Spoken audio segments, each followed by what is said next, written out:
حضرت موسیٰ علیہ السلام ایک دن جنگل میں جا رہے تھے کہ انہوں نے ایک چرواہے کی آواز سنی۔ وہ اونچی اونچی آواز میں کہہ رہا تھا کہ اے میرے جان سے پیارے خدا، تو کہاں ہے؟ میرے پاس آ، میں تیرے سر میں کنگھی کروں۔ تیرا لباس میلا ہو گیا ہے تو دھوؤں، تیرے موزے پھٹ گئے ہوں تو وہ بھی سیوں، تجھے تازہ تازہ دودھ پلاؤں، تو بیمار ہو جائے تو تیری تیمارداری کروں۔ اگر مجھے معلوم ہو کہ تیرا گھر کہاں ہے تو تمہارے لیے روز گھی اور دودھ لایا کروں۔ میری سب بکریاں تم پر قربان، اب تو آ جا۔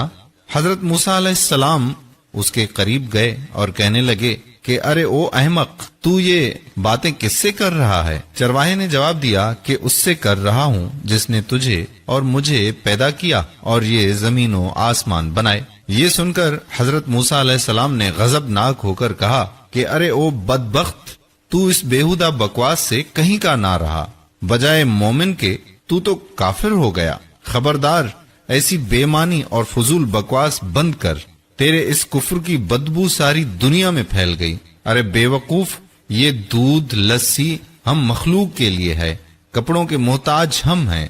حق تعالیٰ ان حاجتوں سے بے نیاز ہے، نہ وہ بیمار پڑتا ہے، نہ اسے تیمارداری کی ضرورت ہے، نہ اس کا کوئی رشتہ دار ہے۔ توبہ کر اور اس سے ڈر۔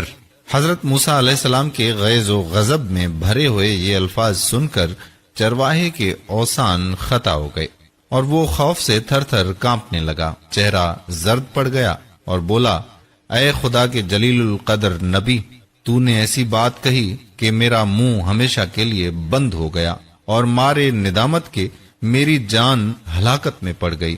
یہ کہتے ہی چرواہے نے سرد آہ کھینچی، اپنا گریبان تار تار کیا اور دیوانوں کی طرح اپنے سر پر خاک اڑاتا ہوا غائب ہو گیا۔ حضرت موسیٰ علیہ السلام حق تعالیٰ سے ہم کلام ہونے کے لیے کوہ طور پر گئے تو خدا تعالیٰ نے فرمایا کہ اے موسیٰ، تو نے ہمارے بندے کو ہم سے جدا کیوں کیا؟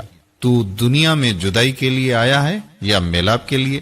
خبردار، اس کام میں احتیاط رکھ۔ ہم نے اپنی مخلوق میں ہر شخص کی فطرت الگ الگ بنائی ہے اور ہر فرد کو دوسروں سے جدا عقل بخشی ہے۔ جو بات ایک کے حق میں اچھی ہے وہ دوسرے کے لیے بری ہے۔ ایک کے حق میں تریاق کا اثر رکھتی ہے، وہی دوسرے کے لیے زہر ہے۔ ایک کے حق میں نور اور دوسرے کے حق میں نار۔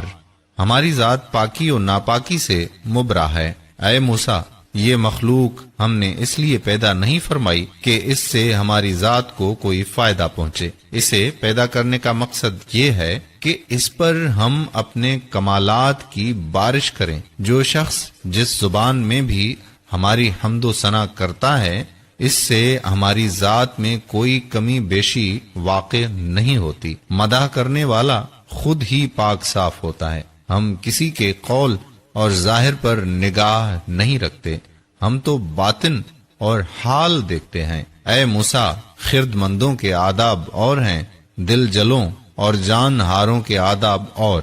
حضرت موسیٰ علیہ السلام نے جب خدا کا یہ عتاب آمیز خطاب سنا تو سخت پشیمان ہوئے اور بارگاہ الہی میں نہایت ندامت اور شرم ساری سے معافی مانگی۔ پھر اسی اضطراب اور بے چینی میں اس چرواہے کو ڈھونڈنے جنگل میں گئے۔